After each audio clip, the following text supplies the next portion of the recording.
Bom, e vamos começar aqui a nossa segunda aula dessa revisão para a FUVEST, segunda fase. Eu estou fazendo a gravação do começo da aula, porque quando eu fiz a aula ao vivo eu esqueci de colocar para gravar até um certo momento. Então, em algum momento aqui do vídeo vai mudar o meu fundo, o cenário, mas é porque aí já entra a aula ao vivo. Então, eu estou fazendo agora o início da aula aí que eu esqueci de gravar para você não ficar sem nada aí dessa aula, ok? Bom, vamos lá. A essa aula hoje nós vamos falar sobre o ajustar, o seguir e a físico-química. Então você vai entender aqui os dois fundamentos que eu acho essenciais no estudo da química, ou quando a gente estuda qualquer coisa, que é o ajustar e o seguir.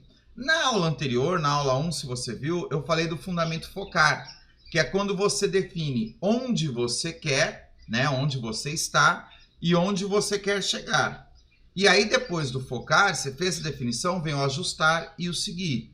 Tudo isso que eu estou falando para você está dentro daquilo que eu considero, daquilo que eu chamo, daquilo que eu criei, que é o método FAST, que é um método que eu desenvolvi nesses 32 anos como professor.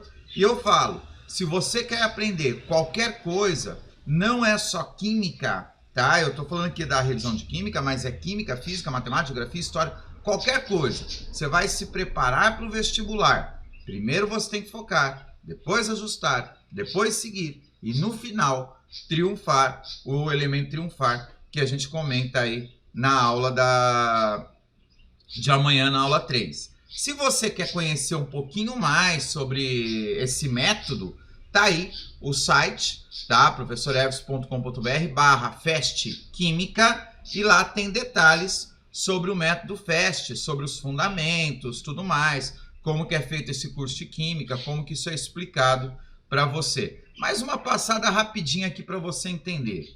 Ajustar é você refletir e pensar em alguns aspectos importantes que podem estar te travando, tá? Esse fundamento, ele é importante porque muitos alunos erram aqui. Erram de que maneira? Pega conteúdo, já começa a pegar prova de anos anteriores, já começa a pegar... vamos pensar no começo do ano, né? Quando você começou a estudar, já pegou o conteúdo, já começou a assistir aula online, já começou não sei o que. Calma. Às vezes você está assistindo uma aula, o professor fala para você uma aula de química orgânica. Então esse caráter ácido desse composto, e aí vem aquela dúvida, mas que raio de ácido? O que é isso? Caráter ácido? O que ele está querendo dizer? Então o problema pode estar acontecendo na onde? Na falta de um conteúdo inicial, na falta de um conteúdo base. E não é vergonha nenhuma você voltar nesse conteúdo base. Não é vergonha nenhuma você abrir o teu livro e ir lá e falar assim, ácido, o que é ácido? O que ele está falando aqui? Nossa, eu estou lá na 30ª aula de química orgânica, eu vou voltar lá no comecinho. Volta. Isso é o ajustar. Um exemplo que eu dou é quando você tem dificuldade de ler e entender uma questão.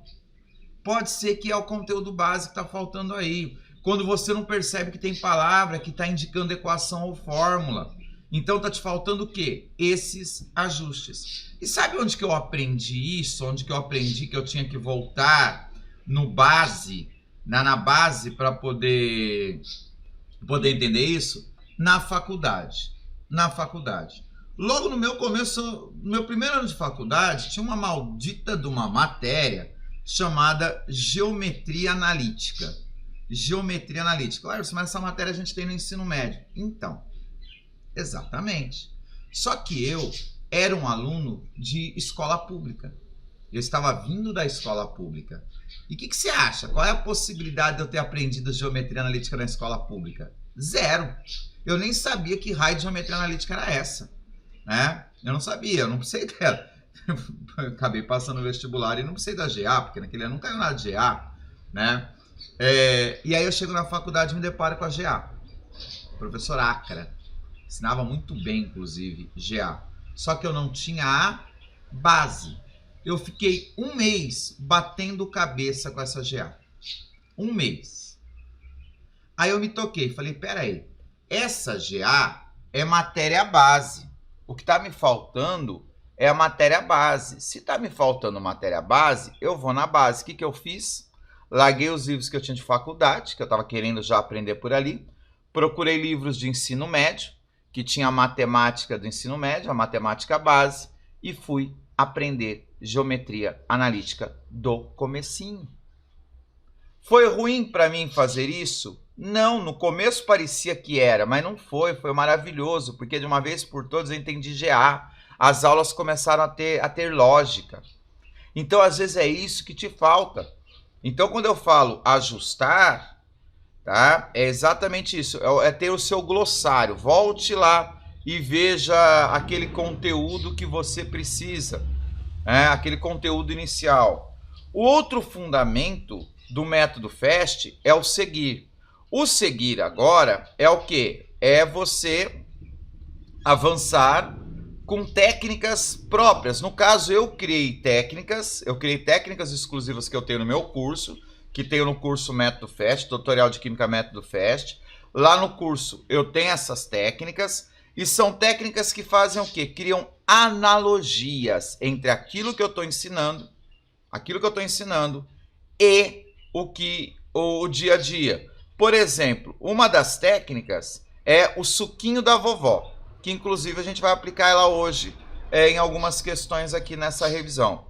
O suquinho da vovó, que raio de suquinho da vovó é esse? Bom, pense no suquinho da vovó. Você vai na casa da vovó, a vovó pega um tangue e faz lá um suquinho, um tangue, né? Um tangue na casa da vovó dá 5 litros de suco, né? Aí ela põe um açúcar para disfarçar, vem aquele suco colorido e doce. Aí você fala assim, nossa, como tá diluído. Pronto. Você já associou. Diluição. O que é estar diluído? Ah, diluído, quer dizer que tem pouco tangue para muita água. Opa, você está falando em concentração. Tá vendo? A gente começa a fazer associações do dia a dia, para trazer para a química. E isso torna mais fácil o trabalho. Isso evita esse negócio aqui, ó, que é a decoreba. Você não vai ter que decorar. Eu sou uma pessoa que não gosta de decoreba. Eu sou uma pessoa, eu faço teatro. Eu participo de um grupo de teatro só de professores já há 10 anos e eu não decoro o texto. O que você faz? Eu pego a lógica do texto, as palavras principais ali e tal, mas o texto decorado não. É o que eu faço em química, tá? Uma outra técnica é o sucesso do churrasco. Muitos de vocês falam, nossa, mas eu não gosto de termoquímica e tudo mais. Tudo bem, pega a termoquímica e traz para o churrasco. No sucesso do churrasco, quando eu ensino essa técnica, o sucesso do churrasco, eu não ensino ninguém a cozinhar, até porque eu mesmo não sei fazer churrasco. Mas eu sei que a combustão do carvão ali vai transferir calor para a carne, vai cozinhar a carne. E na carne vai acontecer uma reação química, que é a reação química de cozimento.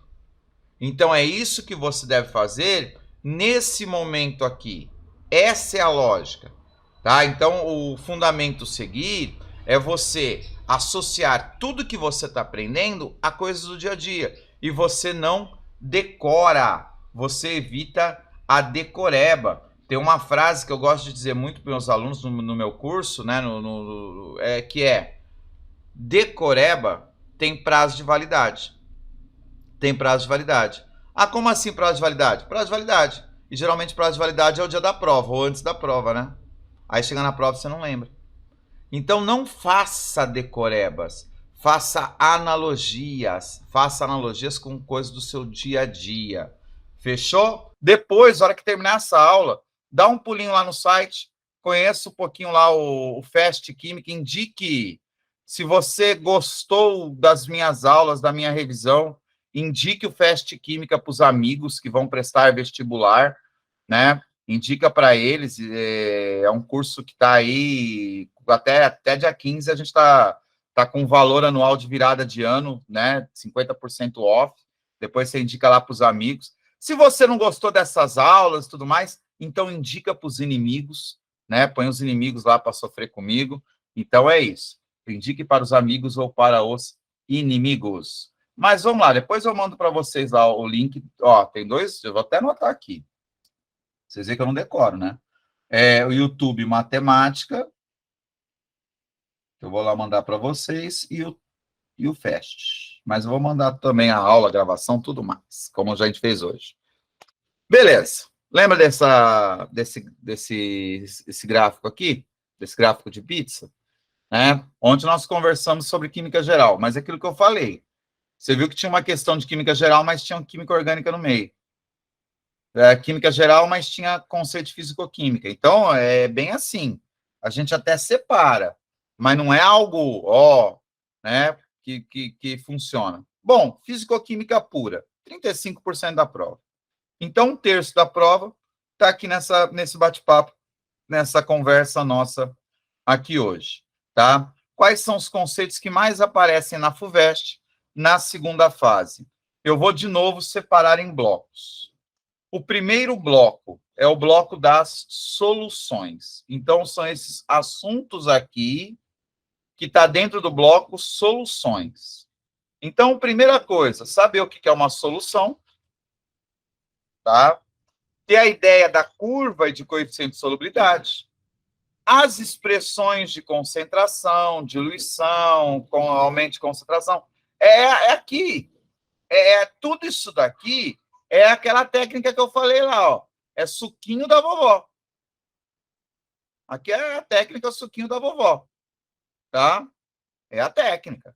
Então, é pensar no suquinho da vovó e você vai estabelecendo, o que é concentração mesmo, relação quantidade daquilo que está dissolvendo com total, qualquer fórmula de concentração é assim, só que às vezes a quantidade pode estar em massa, pode estar em mol, pode estar em volume. A fórmula é sempre a mesma. Tá vendo como que a gente não faz decoreba? Everson, eu acho que aquelas fórmulas é tudo uma regra de 3. É regra de 3. Tá? Titolometria, que é a parte de determinar concentração, regra de 3. E os coloides. Os coloides nada mais são do que situações de misturas que não chega a ser a solução, mas é aquele intermediário entre a solução e a suspensão. Tamanho de partícula. Mas coloides se encaixa aqui. É quando o cara fala da espuma de barbear, quando fala do vapor d'água que forma neblina, do efeito Tyndall. Então, tá falando de coloide aqui. O outro bloco é o bloco da cinética e equilíbrio. É entender velocidade de reação e equilíbrio químico. Esse daqui é o maior ponto, tá? É o maior conteúdo da prova de físico-química. O maior conteúdo da prova de físico-química tá aqui, ó. Equilíbrio químico. Equilíbrio químico. Para quem não lembra, equilíbrio químico tem a história do KC, do KP, do KPS ou KS, né? Cada um chama de diferente, você não aceita os dois. Do princípio de Le Chatelier, que é o deslocamento de equilíbrio.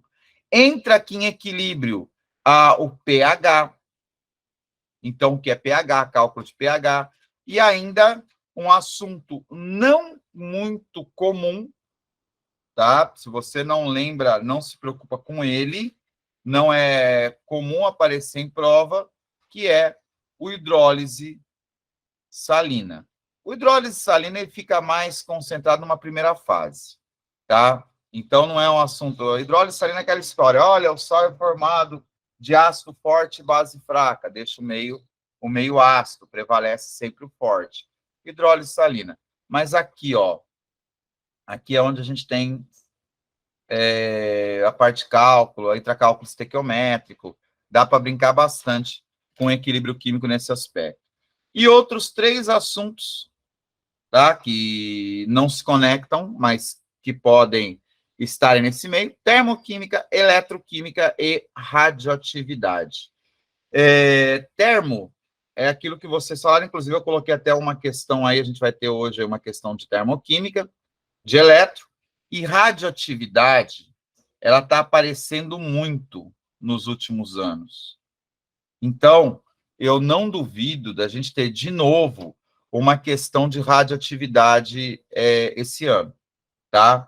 E por que será que a radioatividade vem aparecendo bastante? E por que eu aposto muito nela esse ano? Porque a gente tem uma iminência de guerra nuclear. Queira ou não, a gente tem uma iminência de um ataque nuclear. Isso desde de fevereiro do ano passado, né? Quando o nosso querido amigo Putin começou aquela guerrinha do nada com a Ucrânia, né?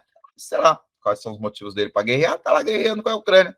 Quase um ano, nem ele esperava isso, mas eu sinto que ele tá ficando meio nervoso com essa guerra. E daqui a pouco ele aperta o botão. E aí, a radioatividade é um assunto que os vestibulares estão explorando e vão explorar mais ainda. Ela já apareceu aí nos últimos 2 anos, mas eu creio que esse ano venha de novo, até falando alguma coisa em relação a urânio ou plutônio, que são elementos utilizados nas bombas nucleares, tá? Urânio, plutônio e tório são os que mais usam. Então, ficar aí com essa esperto com esses assuntos aí da fisicoquímica. Até aqui, alguma questão, alguma dúvida? E a gente já vai partir hoje para as questões. Nós vamos começar já a corrigir questões. Alguma dúvida, alguma colocação? Eu gosto da participação. Estou sentindo que hoje vocês estão meio quietos. O que foi? O que aconteceu? É a chuva? Tá chovendo aí? Hã? Aqui está o dia inteiro chovendo. Para a chuva, volta a chuva. Aqui nós estamos tudo embolorando já. Legal, Jennifer. Como que eles cobram radioatividade? A radioatividade, ela pode ser cobrada tanto com a parte do decaimento radioativo, que é você conhecer... Radioatividade, você tem que conhecer dois tópicos da radioatividade, na verdade. Você tem que conhecer emissões radioativas, tá? Então, saber sobre as emissões radioativas, que é alfa, beta e gama. Então, entender essas emissões, o que elas têm, quais são as partículas que formam essas emissões e o tempo de meia-vida. Então, quando eles cobram a radioatividade, principalmente na segunda fase, eles gostam de trabalhar mais aqui, ó, no tempo de meia-vida. Por quê? Porque usando o tempo de meia-vida, ele pode trabalhar vários aspectos. Ele pode trabalhar com análise de gráficos e pode trabalhar também com cálculo estequiométrico. Então, é aí que pode aparecer bastante o meia-vida, tá? Porque sempre fiquei em meia-vida na radioatividade. Não precisa, Carol, tá? Peraí. Você fala estudar a fundo meia-vida em termos de fórmula? Me explica de novo essa tua dúvida aqui, Carol. Tá?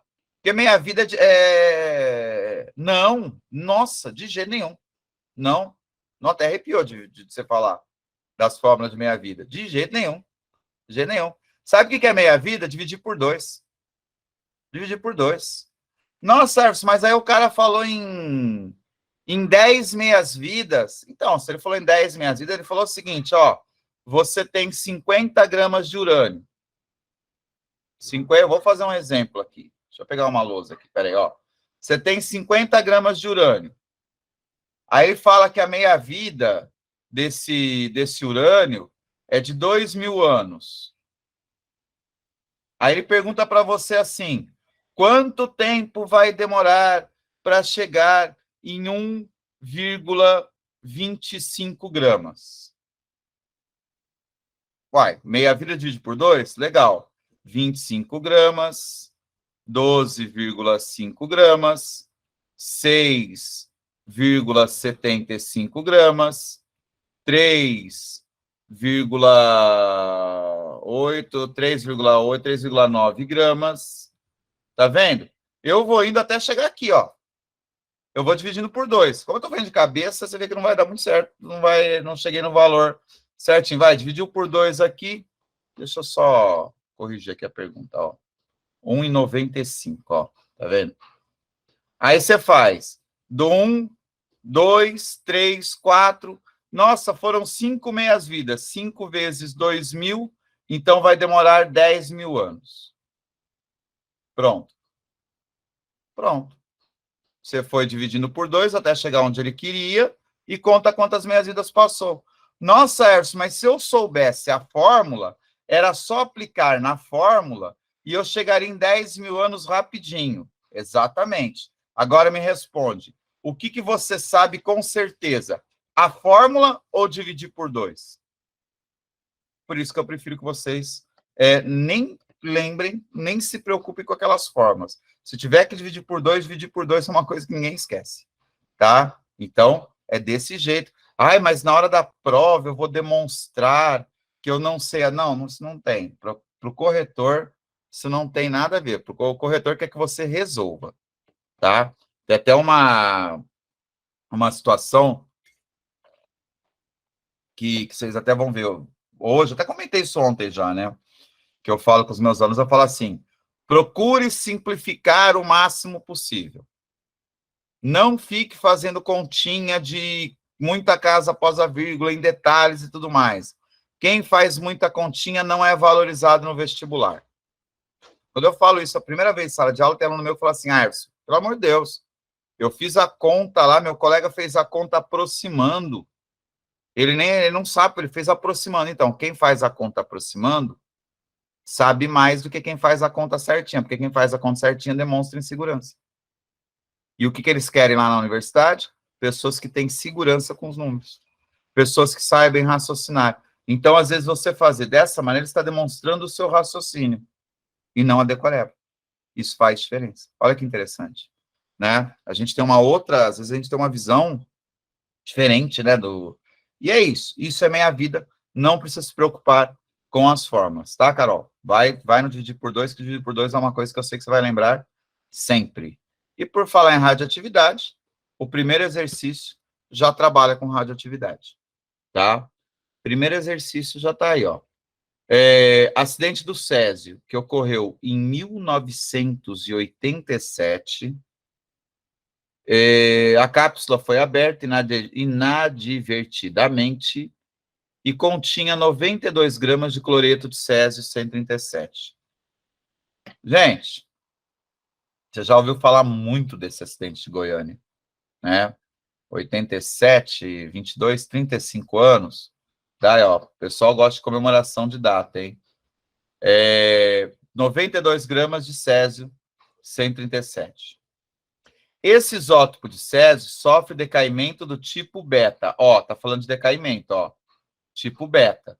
Para bário. Com meia-vida de aproximadamente 30 anos. Então, ele deu a meia-vida. Então, o que a gente sabe aqui? A gente sabe o seguinte, ó, vou anotar aqui no rascunho, ó, que o césio 137, quando a gente fala isso daqui, a gente está falando da massa dele, tá? O césio 137, ele sofre decaimento beta, então o beta é um tipo de emissão radioativa e se transforma em bário 137. Beleza, tá? Decaimento beta. O que é o decaimento beta?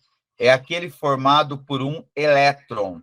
Elétron tem carga negativa, mas tem massa desprezível. Então, olha o que acontece com a massa, ó. Ela se mantém. Tá vendo? Então, o próprio exercício já está, de certa maneira, te conta, olha, bário 137, césio 137.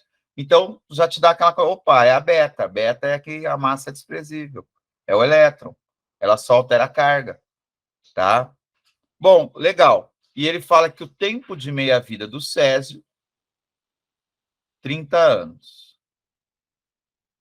30 anos. Olha que loucura. Olha que loucura.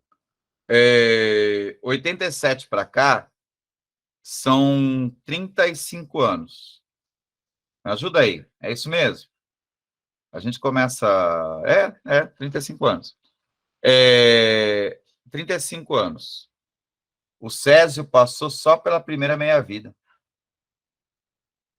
Daquela quantidade ali, ó, 92 gramas, que, na verdade, no final, gerou uma quantidade, para vocês terem uma ideia, a quantidade de lixo contaminado que se tirou ali foi coisa imensa. Eles usaram lá na época, fizeram um mausoléu lá em Goiânia para enterrar todo esse lixo contaminado. A quantidade de concreto que usava dava para ter construído 5.000 casas, para vocês terem uma ideia. Quantidade de concreto que usaram. É onde está enterrado. Não sei se alguém aqui é ali da região, conhece Goiânia, está lá, né? O lixo. E ele passou por uma meia-vida só. E na química a gente sabe o seguinte, deixa de ser perigoso depois de 10 meias-vidas, ou seja, 300 anos. 300 anos. Bom, e aí vem, né, o título brasileiro. É o maior acidente nuclear em área residencial do mundo. Olha, nosso título, hein? Tá vendo? Que orgulho, Brasil, né? De orgulho nada, né? Considere que a cápsula tivesse permanecido intacta até hoje e seu conteúdo fosse dissolvido em solução aquosa diluída de ácido clorídrico, suficiente para dissolução total. Então, atenção, ó. Considere que a cápsula tivesse permanecido intacta e que hoje, olha a data dessa prova aqui, tá? Era a FUVEST, o pessoal estava fazendo no começo em 2018, 2017, 87, 30 anos. Seu conteúdo fosse dissolvido em solução aquosa diluída de ácido clorídrico, suficiente para dissolução total. Então, o que acontece? Passados os 30 anos, a gente tem césio e tem bário ali. Com base nos dados de solubilidade dos sais, e aí você acha que a questão é uma questão de radioatividade? Não, é uma questão de solubilidade. Ele contou, usou o bário e tudo, mas ele está usando o quê? Solubilidade. Proponha um procedimento químico para separar o bário do césio presente nessa solução. Então, veja, vamos organizar. Vamos organizar aqui. Ó, ele tem césio solvido em solução diluída de ácido clorídrico. Então, vamos lá. Eu tenho césio que vai ser dissolvido em ácido clorídrico. Então, vai formar o cloreto de césio. E o bário, que também faz parte da solução, vai ser dissolvido em ácido clorídrico. Eu vou ter ali o cloreto de bário, tá? Everson, como que você sabe que a fórmula é CsCl? Porque o Cs está na família 1A e o Cl na 7A. Um doa e o outro recebe um elétron. Agora o bário está na 2A. Ele doa 2 elétrons. Então, por isso ele precisa de 2 cloros. Tá bom? E aí ele fala para você o seguinte, eu tenho essa mistura lá na cápsula. Como que eu vou separar o bário do cloro usando essa tabela aqui? Propõe um procedimento químico. Esse químico aqui que é o detalhe, ó. Para separar o bário do césio, presente na solução, usando os dados de solubilidade. Está aqui, ó. Essa tabela que ele pede para você usar. O que a tabela está contando para você? Vamos lá. O que a tabela conta para você? O que é para você fazer? Quando ele fala um procedimento químico, ele quer uma reação química. Ele quer que você faça uma reação química. Tá? E aí? O que você faria uma reação química de quê com quê? Tem alguma ideia? Pela tabela só. Eu estou lá parado na prova, olhando a questão, o cara falou um procedimento químico, use a tabela de solubilidade. A dica está lá. Olha como que ele conta a resposta. É essa a visão que você tem que ter. É aí que você tem que enxergar. Porque, olha só, ele fala que dissolveu em ácido clorídrico, cloreto. E a tabela fala de um tal de sulfato. Solubilidade de sulfato de bário, sulfato de césio. Quem que é o sulfato? Cloreto, ácido clorídrico. Olha lá, ó, diluída de ácido clorídrico. E o sulfato? Que substância tem sulfato que eu poderia fazer a reação química? Sulfato. Sulfato lembra o quê? Qual é o elemento químico que você lembra quando pensa em sulfato? Vai lá, é assim que a gente faz, ó. Associação. Tá vendo como que a gente vai evitando decoreba? Tá? Associação, sulfato. Sulfato vai me lembrar o sulfur. Sulfur é o enxofre. O sulfato é esse cara aqui, ó. SO4 2-. O sulfato, lembra uma das fórmulas dos ácidos, que são 5 ácidos que você tem que lembrar para uma prova de química. São 5 ácidos. Quais são os 5 ácidos que eu tenho que lembrar para uma prova de química? Carbônico, nítrico, fosfórico, sulfúrico e clórico. Esse nem tanto. Mas eu gosto de falar desse para não confundir com o HCl, que é o clorídrico, tá? Por isso que eu gosto de colocar ele aqui. Mas isso daqui, ó, o tempo todo na prova. Essas fórmulas e nomes, o tempo todo na prova, tá? O tempo todo. E eles são muito comuns. Você faz muito exercício com isso, que chega uma hora você absorve. E o sulfato está aqui, ó, ácido sulfúrico. Então, qual seria o procedimento químico? Primeiro, fazer a reação da solução com ácido sulfúrico. Fazer a reação da solução com ácido sulfúrico. Aqui eu vou ter o sulfato de césio. E aqui eu vou ter o cloreto, o sulfato de bário. Ó, 2 aqui. 2. Então vai dar o quê? HCl. Tá vendo, ó? Como que já sai balanceadinha, bonitinha, ó. E aqui, HCl.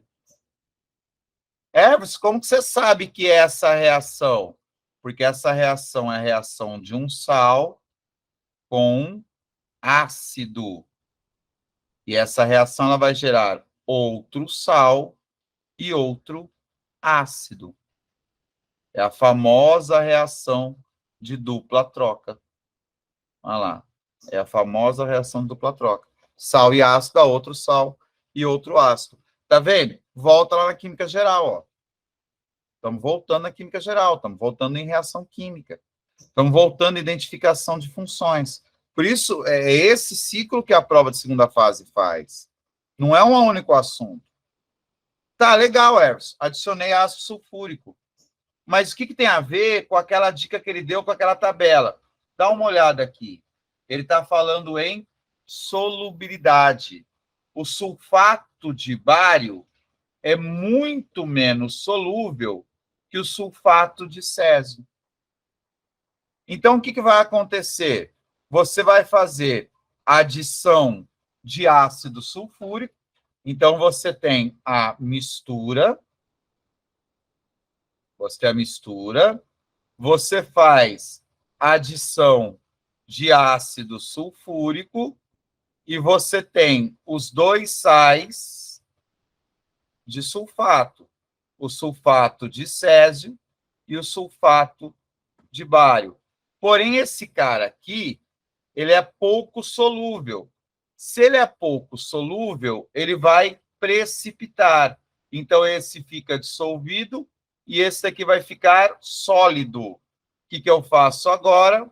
Eu faço uma filtração. Quando eu faço a filtração, o sulfato de césio passa, né? Está em meio aquoso, e o sulfato de bário fica retido no papel, porque ele está sólido. Pronto. Consegui separar o bário do césio. É isso. Tá? É isso. Ai, mas nunca eu vou deduzir isso na prova. Pelo amor de Deus, nunca pense desse jeito. Lógico que vai. Lógico que vai. Por quê? Porque a questão te contou. A questão falou para você o que você deveria fazer. A questão deu a dica, a questão disparou isso. A hora que ele fala assim, ó, com base nos dados de solubilidade, tá aqui, ó. Procedimento químico. Procedimento químico é o quê? Reação química, transformação química. Tá vendo? É o procedimento químico. Então, o próprio enunciado está contando, olha, faça isso. Siga esse caminho. E a hora que ele me dá a solubilidade, a diferença é muito grande de um para outro. Pouco solúvel quer dizer o quê? Não dissolve. Vai ficar sólido. Fechou? B. Determine a massa do sal de bário seco obtido ao final da separação. Então, atenção. Ele quer a massa do bário obtido ao final da separação. A massa do sal de bário. Considerando que houve recuperação de 100% do bário presente, ou seja, ele conseguiu pegar todo o bário. Então, 100% do bário ele conseguiu obter, tá? De novo, o que eu tenho? Reação química, e eu tenho uma reação química com cálculo. Então, estou diante de cálculo estequiométrico. Então, estou diante de um cálculo estequiométrico. Deixa eu colocar uma tela a mais aqui. Então, o que eu vou ter que fazer? Vamos lá. Vamos organizar as coisas? Aqui, ó. Vamos organizar as coisas primeiro. Ó. Vamos fazer uma organização aqui. Ele quer saber quanto de sal de bário que ele vai obter no final do processo. Então, vamos pensar aqui. O processo. O processo foi... ele tinha inicialmente cloreto de césio. O césio se transformou em bário. Depois ele jogou ácido sulfúrico. E no final ele tem sulfato de bário. Tá? Esse é o processo. É interessante lembrar isso daqui, ó. Cada césio forma um bário. Cada átomo de césio forma um átomo de bário. Então, não tem problema nenhum eu escrever dessa maneira. Tá? Então, o que eu tenho aqui? Cada 1 mol de cloreto de césio leva a 1 mol de sulfato de bário. Qual que é a questão? Qual que é a pergunta do exercício? Ele quer saber qual é a massa de sulfato de bário. Quando eu tenho o quê? Cloreto de césio. Mas quanto de cloreto de césio eu tenho? Vamos buscar de novo. No início, o acidente, ó, 92 gramas. Então, vamos lá. 92 gramas de cloreto de césio. Porém, nós estamos fazendo o procedimento após 30 anos. É o detalhe do exercício. O detalhe do exercício está aqui. É após 30 anos. Então, na verdade, a quantidade que eu tenho de cloreto de césio, 46 gramas de cloreto de césio. Tá entendido? Então, tem que ficar esperto nisso daqui. Tá lá, ó. Apliquei meia vida. Apliquei meia vida. Dividi por 2. Então, a quantidade que eu tenho de cloreto de césio, 46 gramas. Lembra? Cálculo estequiométrico, equação da reação, proporção em mol, montar a regra de 3. Eu vou agora fazer esse meinho aqui, ó, que eu pulei. Tem que saber quanto que é um mol de cloreto de césio. Deixa eu ver se ele entregou para mim. Aí ele deu aqui, ó, cloro, 35,5. O césio é 137. Tá vendo? Alguém tinha falado tabela periódica. Eu não preciso da tabela periódica. Eu tenho esses dados aqui no exercício. Eu tenho os dados aqui no exercício. Então, cloreto de césio. Vamos fazer aqui no cantinho. CS, CL, 137, 35,5, 172,5 gramas. Isso é um mol. Bário. O bário, lembra que ele falou que é bário 137 também, o enxofre e o oxigênio. O enxofre são 32 e o oxigênio 16. 4 vezes 16. Vai somar tudo isso e vai dar 233 gramas. Está aqui. Tá aqui a resolução da letra B. Tá? A resolução da letra B está aqui. O que eu tenho que fazer aqui? Massa, lógico, agora foi cruel, né? Eu concordo que são números cruéis que ele colocou aqui, para a gente simplificar. 172,5, tá? Mas lembra que eu estou numa prova de segunda fase. Numa prova de segunda fase eu tenho tempo para fazer a conta, não tem problema. Se você quiser aproximar isso aqui para 172 dividir por 2, não tem problema também. Porque a aproximação que você fizer, se não for muito absurda, você vai chegar próximo da resposta. E chegar próximo da resposta, eles consideram uma diferença de até 5% da tua resposta. Então, por isso que não tem problema na aproximação. Fazendo a conta aqui, você vai chegar em 62 gramas de sulfato de bário. Se fizer a conta certinha, dá 62,1. Tá? 62 gramas de sulfato de bário. Então, olha a letra B. O que ela é? Cálculo estequiométrico direto. Tá?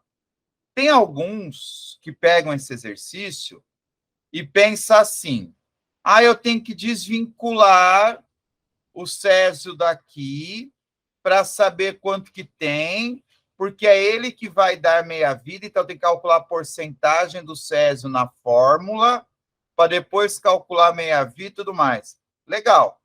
Sabe qual vai ser a resposta se você fizer isso? 62 gramas. Não precisa. Você vai direto. É substância virando substância. Por isso que dá para trabalhar direto. Tudo bem? Dúvidas nessa questão? Dúvidas nesse exercício? Vamos lá, me conta aí. Enquanto isso, toma um golinho d'água aqui. Beleza? Então, tá bom. Vocês veem, a gente está falando de fisicoquímica, você vê que a fisicoquímica, ela é um pouquinho mais chata. Tá? Em termos de questão, em termos de pergunta, ela é um pouquinho mais chata, ela exige mais de você. Mas por que ela está te exigindo mais? Porque ela está exigindo conteúdo da química geral. Então, por isso que ela está exigindo mais. Tá? Agora, não é guerra perdida. Nossa, vou fazer a questão de fisicoquímica, o que eu faço? Vai nas deduções. Vê o que o exercício está te indicando. É essa lógica que você tem sempre que usar. O que o exercício está me indicando? O que ele está falando? Onde que ele quer que eu chegue? Tá? Olha essa questão aqui. Essa aqui é a mais recente, vestibular 2 anos atrás. Ó. De novo, entra com radioatividade. E olha lá, ó, por quê? Porque ele fala ó, de Fukushima. Na época, alguns anos tinha acontecido o desastre de Fukushima. Tá? Então, ele coloca ali, após Hiroshima, Fukushima, que foi o último. Chernobyl, que é considerado o maior acidente nuclear até hoje. Inclusive, fica a dica, tá? Se você não assistiu a série Chernobyl, depois que passar o vestibular e tudo mais, assista. São 5 episódios só. Vale a pena a série Chernobyl. Inclusive, não é... O pessoal fala, vou assistir Chernobyl, vou aprender química. Não, é uma baita de uma aula de história da época que a gente tem lá a guerra, né, Estados Unidos e União Soviética. Então, Chernobyl aconteceu por causa dessa coisa do não poder falar que nós falhamos e tudo mais. E aí os russos, né, na época os soviéticos, deixam a coisa acontecer. E a hora que percebe... Então, assista Chernobyl, vale a pena, sério. Então, ele fala o seguinte, ó, girassóis foram plantados ao longo da região afetada para que estes absorvessem elementos tóxicos do solo, incluindo os isótopos radioativos. Essa técnica é chamada de fitorremediação. Legal. Os resultados de um estudo realizado para avaliar a capacidade do girassol de absorver o urânio do solo são mostrados na figura a seguir. Está aqui a figura. Que apresenta, agora vem dado importante para a gente anotar. Vamos lá. Que apresenta, deixa eu aumentar um pouco essa caneta. Ó, apresenta a massa total de urânio absorvida no solo por quilograma de girassol. Aí considera tudo, raiz e broto, em função do tempo de plantio. Então, esse é o gráfico. Lembra que eu falei? Quando eu pego o gráfico, eu tenho que olhar o que o gráfico está me contando. Eu tenho que ler o eixo, não o desenho, é o eixo. A concentração de urânio no solo era inicial 240 miligramas por quilograma, dos quais 1% correspondia ao urânio 234, que é o urânio aí radioativo. Tá. Aí tem o gráfico. Aí ele fala aqui para você, ó. Com base na figura, olhando o gráfico, em qual semana após o plantio os girassóis, raiz e broto, deveriam ser colhidos para que a maior massa de urânio fosse retirada do ambiente de uma única vez? Em que semana eu devo colher o girassol para, naquele momento, eu tirar a maior massa de urânio de uma única vez? Essa é aquela questão igual aquela que eu comentei ontem do delta S por delta T, 100 dividido por 10. Qual indica a maior massa? 0, 0 semana, 2 semanas, 4, 6, 8 ou 10? A óbvia. 4. Agora conta para mim. Se você olhar para a questão como difícil e não como fácil, como eu comentei ontem, acho que foi com o Gustavo, né? Se você olhar para a questão como difícil, você vai bater o olho e falar assim: não é possível. Não é possível. Não, deve ter alguma coisa. Ele tá, aí você vai ter a fantástica ideia. Tem que estar considerando a soma. Eu tenho que colher na 10ª semana, porque na 10ª semana ele vai coletar de 10 semanas, é a soma. Não. Aqui ele está colocando a quantidade em miligrama por quilograma de girassol. Então, lá na 10ª semana é menor. Então, é a 4ª mesmo. Tá vendo? É o fácil. Tá? Então, a colheita deve ser feita na 4ª semana. Exatamente porque ele quer a maior massa de urânio do ambiente de uma única vez. Fácil assim. Isso é letra A. Letra B. É correto afirmar que os isótopos radioativos de urânio do solo, contaminados, quando absorvidos para o girassol, deixam de ser radioativos, de forma que o girassol pode ser comercializado com segurança? Justifique, a dica.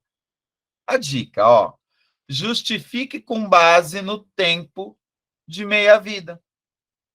Pronto. Ele contou para você, falou, vai lá e olha lá o tempo de meia-vida e depois vem aqui dar a resposta. É isso que ele está falando para você. Aí você vem aqui e olha, meia-vida do urânio, 2.400 anos. Fala a verdade. Você pode dizer, então, que depois que o girassol absorveu o urânio radioativo, ele deixa de ser radioativo? Não. Ele deixa de ser radioativo depois de quanto? Depois de 10 meias-vidas. No caso aqui do urânio, depois de 2.400.000 anos. Pensa nisso.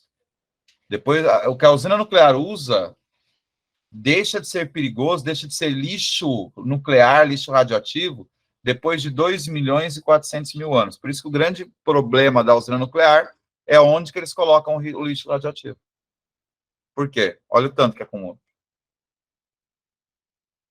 Então, não é correto. Então, a resposta que eu daria aqui era exatamente essa. Não é correto afirmar isso, pois o tempo de meia-vida do urânio é de 240.000 anos. E ele não perde a sua radioatividade após ser absorvido pelo girassol. Na verdade, qual é a função do girassol apenas? Retirar ele do solo. Então, eu vou fazer uma colheita de lixo radioativo. Eu vou colher, mas eu limpei o solo. Essa é a lógica do girassol. Tá? Mas todo aquele girassol ele não pode virar óleo. Não pode ser dado semente para o periquito comer. Né? Bom, letra C. Se a colheita for realizada na segunda semana, após o plantio, então aqui, ó, colheita realizada aqui, ó, segunda semana, após o plantio, quantos quilogramas de girassol, raiz e broto precisarão ser retirados de cada tonelada de solo para que a concentração de urânio 234 no solo seja reduzida para 0,6 miligramas por quilograma. Atenção! Atenção com a frase. Lembra da tal da interpretação do texto que a gente falou ontem? Tá aqui, ó. Olha a frase, ó. Seja reduzida para. Seja reduzida para. Então, eu tenho uma quantidade, eu vou ter que reduzir para essa quantidade. Ou seja, o que vai ficar no solo é esse 0,6. Quanto que eu tenho? Essa é a primeira questão que eu tenho que fazer. Quanto que eu tenho? Então, isso daqui é uma questão que vai te dar um pouquinho mais de trabalho para resolver. Tá? Para resolver. E a gente vai começar resolvendo ela a partir de onde? Aqui, ó. Aqui. Concentração inicial de urânio no solo era de 240 miligramas por quilograma de solo. E 1% de urânio. Então, vamos lá. Ó, no início, eu tenho 240 miligramas por quilograma.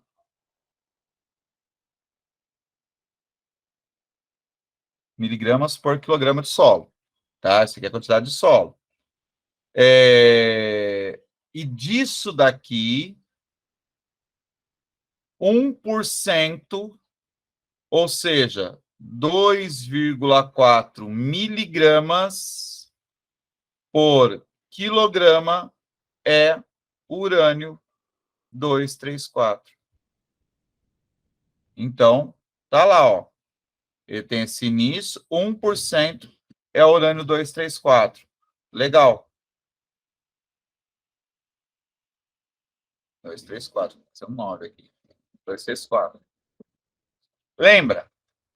Ele quer reduzir para 0,60 miligramas por quilograma. Olha lá, a história da língua portuguesa que eu falei, ó. 0,6 miligrama por quilograma. Então, o que eu entendo aqui? Que tem que absorver essa diferença, ó. 1,8 miligrama por quilograma de solo. Então, é essa quantidade que tem que ser absorvida. Tá vendo? Eu cheguei... o que eu fiz aqui? Eu cheguei na questão, na pergunta. A pergunta dele foi feita de maneira indireta. Ele não chega para você e fala assim, olha, quanto que eu tenho que colher de girassol para absorver 1,8 miligrama? Não. Ele simplesmente fala assim, quanto que eu tenho que colher de girassol para sobrar 0,6? Então, esse procedimento que eu fiz aqui foi um procedimento para saber o quê? Quanto que eu vou ter que colher? Essa é a questão, está aqui, ó. Está centralizada aqui, tá? E agora, o que a gente faz? Ele fala na segunda semana. Na segunda semana, a concentração é essa, ó. 120 miligramas para cada quilograma de girassol, tá? 120. Então, vamos lá. Então, nós temos na segunda semana 120 miligramas por quilograma de girassol.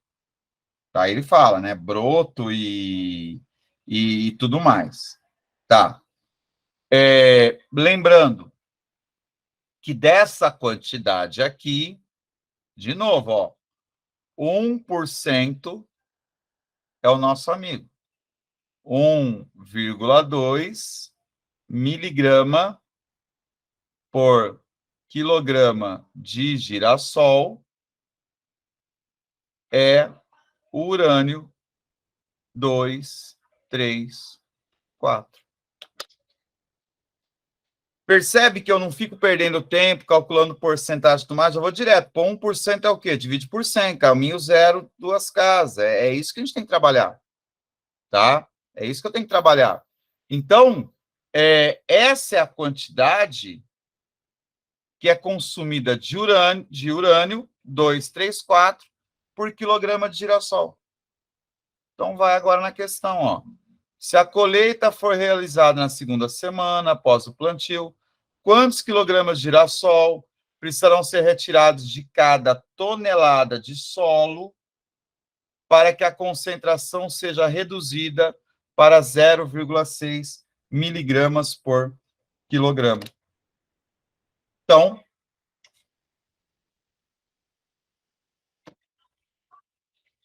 vamos lá. Ele está pedindo aqui para cada tonelada de solo. Para cada tonelada de solo. É aí que vem o detalhe. Lembra aquele detalhe do pessoal da medicina, aquele pouquinho detalhe? Ele fala para cada tonelada de solo. Aqui eu estou calculando para cada quilograma, tá? Para cada quilograma. Então, vamos lá, ó. É 1,80 miligramas para cada 1 quilograma de solo. Ou 1.000. Vou fazer direto já. 1.800 miligramas para 1.000 quilogramas de solo, que é 1 tonelada. Então, tá aqui, ó. Tá? Então, olha lá, ó. Agora vamos fechar. Vou até mudar a cor aqui. Vou pôr no preto aqui, ó. Então, vamos lá. 1,2 miligramas. Eu preciso de 1 quilograma de girassol. Para colher 1.800 miligramas, que é para cada tonelada de solo, eu preciso de quantos quilogramas de girassol? E nós vamos chegar em 1.500 quilogramas de girassol por tonelada de solo. Note o seguinte, são cálculos muito simples se fazer. Porém, onde que está o problema? É você amarrar todo esse raciocínio e entender isso daqui. Então, vamos lá, de novo. Primeira coisa, o que ele está perguntando na verdade? Ele está perguntando na verdade isso daqui. Legal. E como que eu tiro isso daqui? Eu tenho essa informação, segunda semana. Beleza, voltei lá na pergunta. Só que ele está falando por tonelada de solo. Se eu fizer esse cálculo aqui, vai dar 1,5. Vai estar errada a minha resposta? Não, mas também não vai estar totalmente certo. Você vai ganhar uns pontinhos? Vai. Tá? Se você esquecer que é por tonelada de solo, você vai ganhar pontinhos. Só que é aqui que faz a diferença. Aqueles pontinhos a mais que pode fazer a diferença na sua classificação final. Então, ele fala por tonelada de solo. Legal, peguei o valor e multipliquei por 1.000. Podia ter feito o cálculo, Everson, depois multiplicar por 1.000 no final? Podia. Eu não gosto. Eu não gosto. Porque a chance de você esquecer é muito grande. tá? Então, eu não gosto desse negócio de deixar. Deixa para o final, multiplica no final.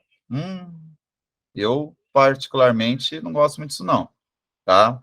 Você vê, eu esqueço até de pôr para gravar a aula. Você imagina eu lembrar, chegar no final e ter que colocar, lembrar de multiplicar, eu passo batido, tá? Então, eu prefiro fazer já junto com os cálculos, tá bom? Perguntas?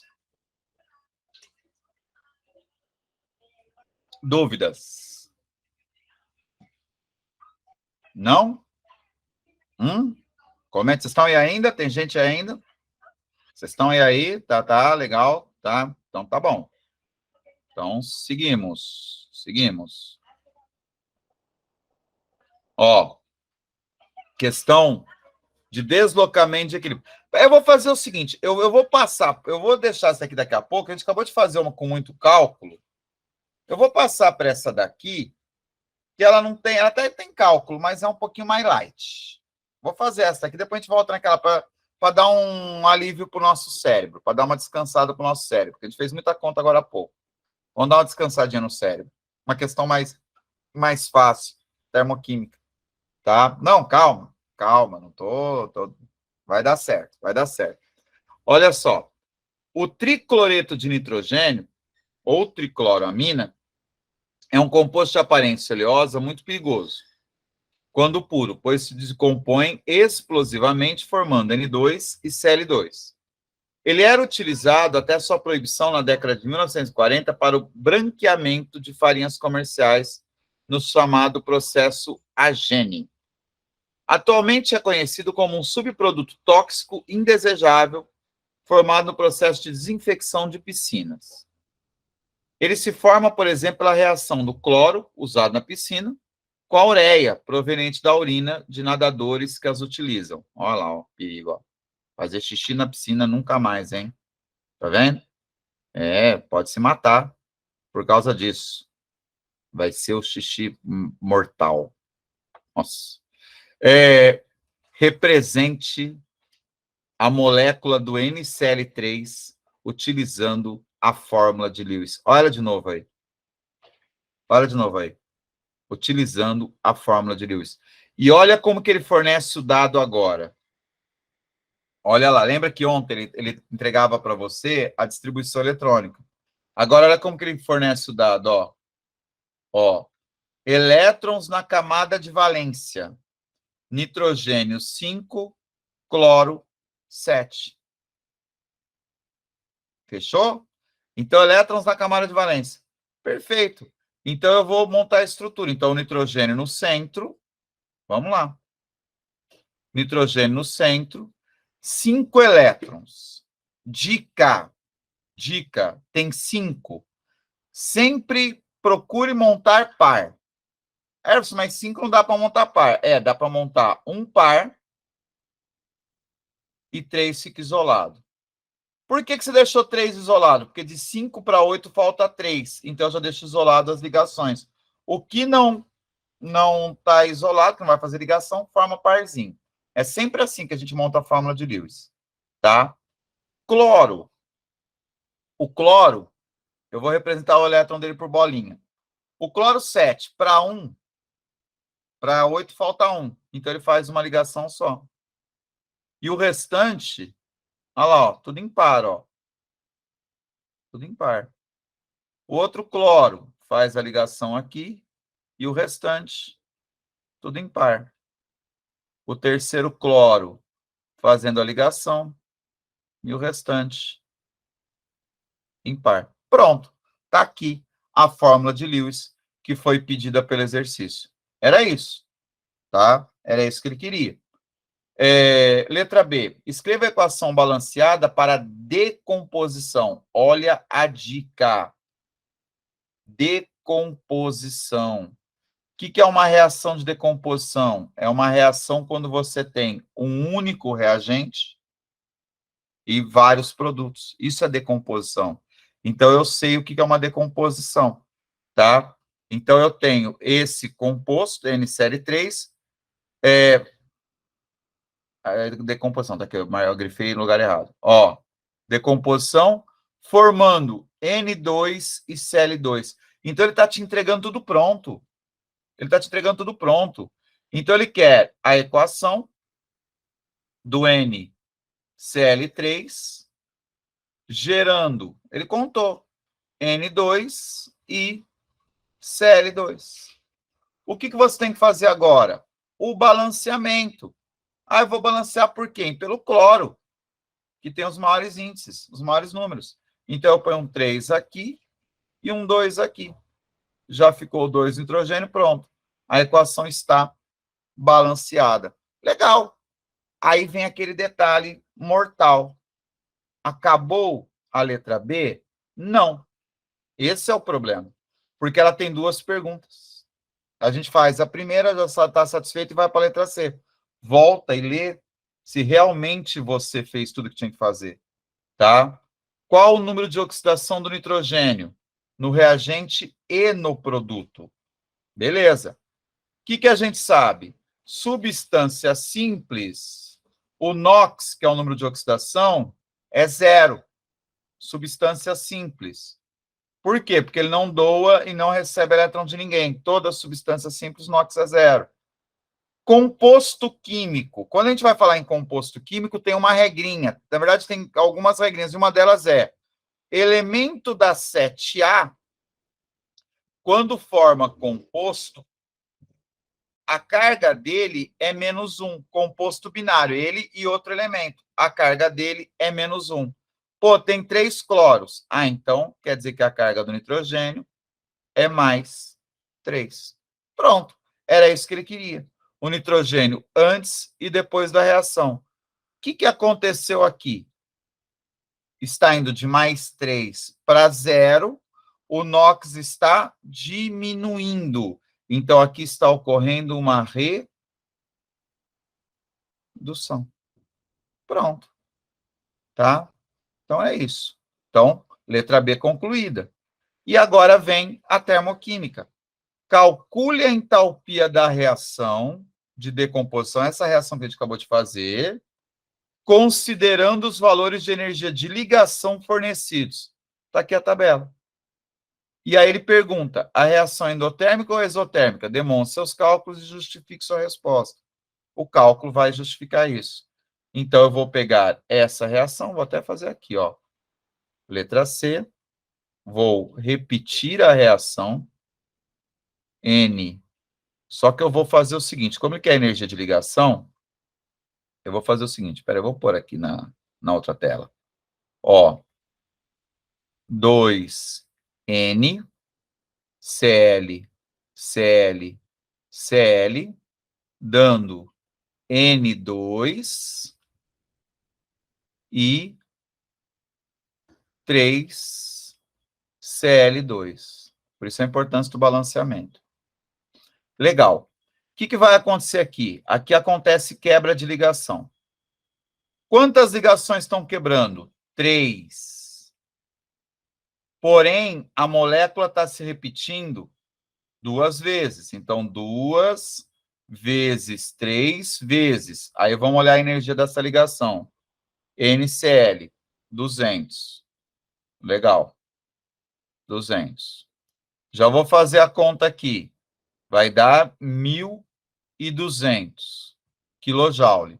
Positivo ou negativo? Aí vem o conceito da termoquímica.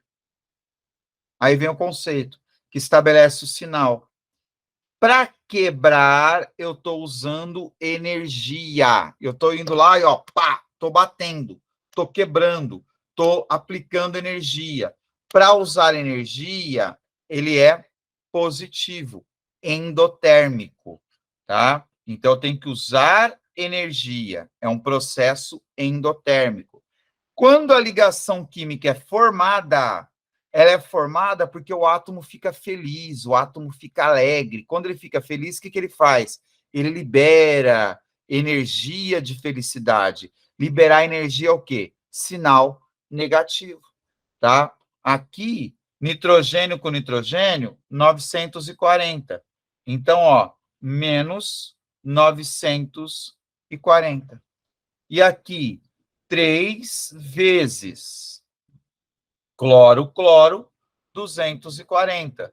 3 vezes 1.240, que vai dar 720.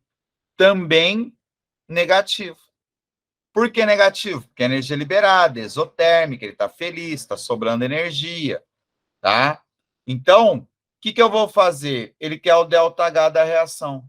O ΔH é isso, ó. 1.200 menos 940 menos 720, tá? Não inventa, mas eu tenho que fazer o ΔH é o maior menos o menor. Não tem isso. Não tem isso. Você tem que simplesmente fazer o quê? É usar o sinal. Você já fez a alteração do sinal, você já aplicou o sinal. E isso daqui vai dar quanto? Menos 460 kJ. Como deu negativo, ΔH menor que zero, indica uma reação exotérmica. Pronto. Tá aí. Reação exotérmica, indicando aí com ΔH negativo. Maravilha? Tranquilo? Tá caminhando? Vocês viram? É termoquímica. Não precisa ter estresse. Não precisa ter estresse. Eu pus essa questão aí justamente para mostrar isso para vocês. Que não há necessidade de se preocupar, né? Para fazer, mas tem lá, tem lei de Hess, tem não sei. É usar a lógica daquele conteúdo, tá? Não tem, pode, é tranquilo. Não tem muitos problemas aqui. Bom, e aí vamos naquela que eu pulei, que é uma reação de equilíbrio químico. É uma reação de equilíbrio químico. Então, ele fala aqui o seguinte: o experimento conhecido como chuva de ouro consiste na recristalização à temperatura ambiente do iodeto de chumbo. O que é recristalizar? É formar sólido, formar cristais. Olha o termo, recristalizar. A formação desse sal pode ocorrer a partir da mistura entre nitrato de chumbo e iodeto de potássio. O outro produto obtido dessa reação é o nitrato de potássio. Legal. Em solução. Tanto o nitrato de chumbo quanto o iodeto são sais brancos solúveis em água a temperatura ambiente, enquanto o iodeto de chumbo é um sal amarelo intenso e pouco solúvel. Isso daqui é importante. Nessa temperatura, precipitando como a chuva dourada. O que é precipitar? Formar sólido. Você faz uma reação química, você tem líquidos e gera um sólido que não estava ali. Isso é precipitado.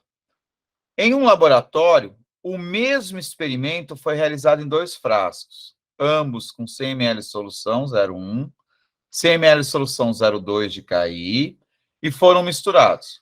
O primeiro frasco foi também adicionado 20 ml de água destilada, enquanto no segundo foi adicionado 20 ml de solução de iodeto de sódio.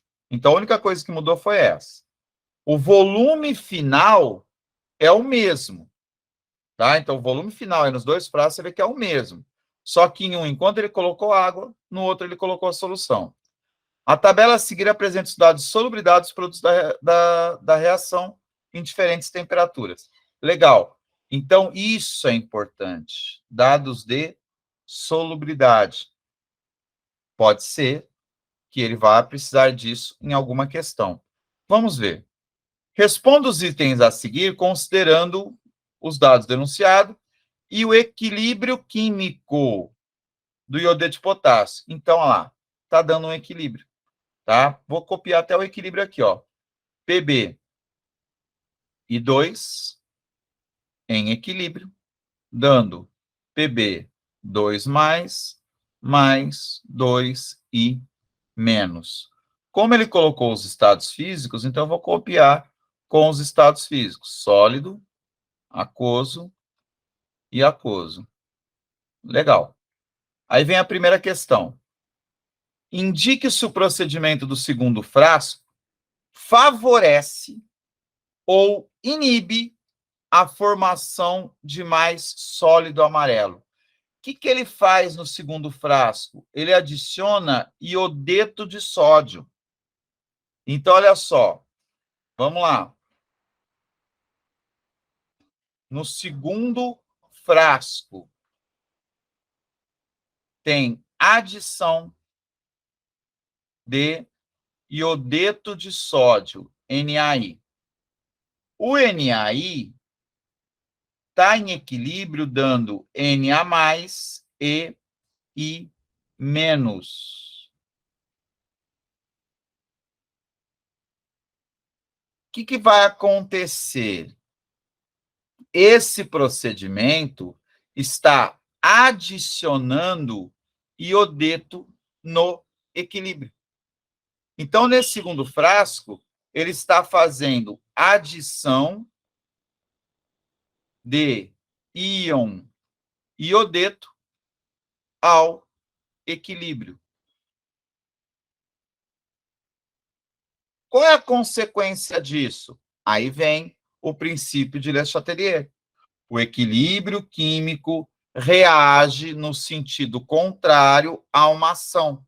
Qual que é a ação? Coloquei iodo, coloquei iodeto. O que o equilíbrio faz? Ele reage para tirar o iodeto. O que é reagir para tirar o iodeto? Ele desloca para a esquerda, tá?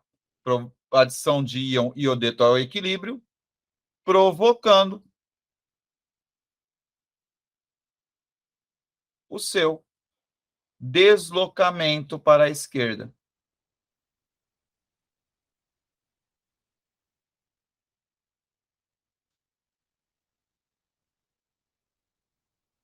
Se eu faço isso, tá?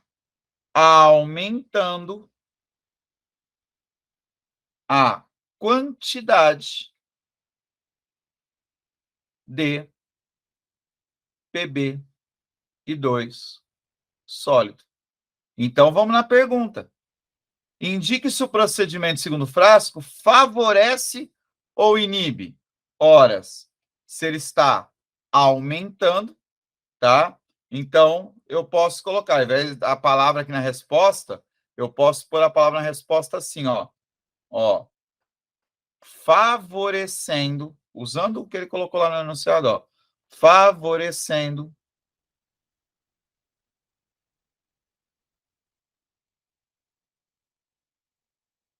tá vendo? Eu estou pegando pelo enunciado. A formação de PbI2. Então, pronto. Era isso que ele queria. Deslocamento de equilíbrio. Então, aqui a gente chama isso daqui. Esse daqui é um fator que a gente chama na química de efeito do íon comum. Então, eu peguei um sal que não tinha nada a ver com o outro, mas tinha um íon comum. E teve o efeito do íon comum nesse deslocamento. Letra B. Para separar o precipitado da solução do primeiro frasco e obter PbI2 sólido e seco, foi recomendado que, após a precipitação, fosse realizada uma filtração em funil com papel de filtro, seguida da lavagem do precipitado com água pura, para se retirar o KNO3 formado. E, na sequência, esse precipitado fosse colocado para secar. Nesse caso, para se obter, aqui está o detalhe, ó, a maior quantidade de PbIO2, é mais recomendado o uso de água fria ou de água quente? Justifique. Eu quero a maior quantidade de PbIO2. Eu vou usar água fria ou água quente? Aí você vem aqui. PbIO2, PbI2 é o que te interessa. A 4 graus, água fria, a solubilidade dele é 0,410.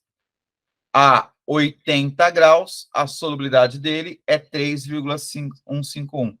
Eu quero obter ele sólido. Então, ele não pode se dissolver na água. Então, eu devo usar o quê? Água fria. Então, na letra B, nós respondemos: deve-se utilizar a água a 4 graus Celsius, onde a solubilidade do PbI2 I2 é menor. Portanto, obteremos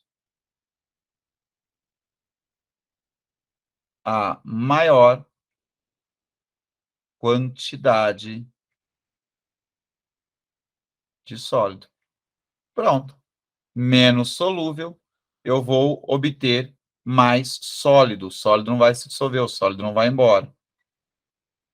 De sólido. Fechou. Olha a letra B, ela é muito óbvia. É a história do fácil. Não, tá fácil demais, pô. Eu quero obter sólido, eu vou no menos solúvel. O que muita gente pensa? Ah, mas tem o nitrato aqui, aí eu tenho que usar talvez água quente, porque ele vai falar que lava nitrato, né? Meu, você usa mais água. E o nitrato vai indo embora, não importa. Eu quero solubilizar o nitrato, tá? Mas eu quero obter o máximo possível de iodeto, eu não posso usar água quente. Isso daqui, ter o nitrato aqui, gera confusão. Ter o nitrato aqui provoca a confusão nesse exercício, tá? E a letra C? Encontre a constante do produto de solubilidade, KPS, do iodeto de chumbo. Agora, atenção nesse momento que um monte de gente erra aqui. Tá? Um monte de gente erra aqui. O que é KPS? KPS é constante do produto de solubilidade, que é diferente de solubilidade. Então, a primeira coisa que a gente tem que entender, eu vou colocar aqui, mas a gente tem que entender isso, ó. KPS é diferente de solubilidade. Por que, Everson? Porque KPS relaciona a quantidade mol por litro. E solubilidade geralmente relaciona, em geral, grama por litro. Então, é aí que está a diferença. A diferença está na unidade, tá? Então, tem muita gente que vem aqui e fala assim, o KPS é esse. Olha, quer lá a 32 graus? Legal. Esse é o KPS. Não. Isso daqui é a solubilidade. É a solubilidade. Onde que está a diferença? Eu tenho que converter esse grama para mol. E aí tem a formulinha do KPS. Então, vamos lá. Deixa eu colocar ela aqui. Ó, agora sim, vai. A resolução bonitinha. PB e 2 em equilíbrio, dando PB 2 mais 2 e menos. 1 mol forma 1 mol de íon chumbo e 2 mols de íon iodeto. Quando eu vou calcular o KPS ele vai entrar em uma constante de equilíbrio. Aquoso, aquoso. Esse é sólido. Sólido não aparece na constante de equilíbrio. O sólido não aparece. Então, no KPS só vai aparecer quem? O íon chumbo e o íon iodeto. Só que são 2 iodeto. Então, ao invés de eu pôr iodeto vezes iodeto, eu ponho o quê? Iodeto ao quadrado. Lembrando que esse símbolo aqui indica a concentração mol por litro. O que nós sabemos lá? Que a 32 graus Celsius, tá? Se dissolve 0,922. 0,922 grama por litro. Quantos mols de íon chumbo eu tenho e quantos mols de íon iodeto eu tenho? Vou chamar de N1, N2. Então, eu vou transformar isso aqui em mol. Como está por litro, a minha resposta vai sair em quê? Em mol por litro. Pronto, já vai sair a concentração. Tá? Everson, quanto que é 1 mol? E agora? É cálculo estequiométrico? É cálculo estequiométrico. É cálculo estequiométrico. Eu preciso saber aqui a massa de 1 mol de iodeto de potássio. E tem no exercício. Tá aqui, ó. Iodeto de potássio, 461 gramas por mol. 1 mol, 461 gramas. Se você é uma pessoa que está acostumada a fazer conta, a hora que coloca 461 aqui, você já enxergou a conta fácil, tá? Aqui eu quero quantidade em mol, então eu não vou calcular massa molar, eu vou manter o mol. Aqui é a mesma coisa, ó, mantenho o mol. Então, o que é o N1? É isso daqui, ó, 0,922 dividido por 461. Se você preferir, 922 vezes 10 a menos 3, dividido por 461. Eu falei, você está acostumado com conta, você já viu isso por quê? Porque esse cara aqui é o dobro desse. Então, dá quanto? 2 vezes 10 a menos 3 mol por litro. Pronto. A quantidade de chumbo está lá, ó, 2 vezes 10 a menos 3. Do iodeto, eu nem preciso perder tempo fazendo conta. É o dobro. É o dobro. 4 vezes 10 a menos 3 mol por litro. Então, olha lá, ó. 4 vezes 10 a menos 3 elevado ao quadrado. Então, o KPS, 2 vezes 10 a menos 3, aqui vai dar 16 vezes 10 a menos 6. Então, vai ficar 32 vezes 10 a menos 9. Agora vem o detalhe, o tiro de misericórdia nessa questão. E eu falei isso ontem na aula 1. Tem potência de 10. Então, é obrigatório que a sua resposta siga a notação científica. Se você parar aqui, tá certo? Tá. Totalmente certo? Não. É o momento que o cara vai desempatar a tua pontuação. Olha, você empatou com outro candidato. Ele vai olhar a tua prova e falar assim, então isso aqui desempata. Ó. Esse colocou notação científica, esse não colocou. Isso aqui é o termo de desempate, não é o termo que faz você ganhar ou perder ponto. Então, o KPS, notação científica, o número tem que estar entre 1 e 10. O que eu faço? A vírgula que está aqui caminha para cá. 3,2 vezes 10 a menos 8. Tá aí o KPS. Beleza? Então é isso. Muita conta? O que vocês acharam? É mais massacre, né? É mais massacre, né? A fisicoquímica, queira ou não, ela é massacrante, ela é cansativa, tá? Ela é cansativa. Isso daí eu assumo com vocês, eu falo isso. Você vai ver amanhã na aula de química orgânica, a gente vai falar de revisar orgânica, vocês vão ver que ela caminha com mais tranquilidade. Apesar de ser orgânica e tudo mais, vocês vão ver que caminha com mais tranquilidade, porque é menos conta, não é tanta... O nosso cérebro ferve menos. Beleza? Tranquilinho? Então, beijinho para vocês, bom descanso, bons estudos, e amanhã tem mais, tá? Beijos e até amanhã. Tchau, tchau.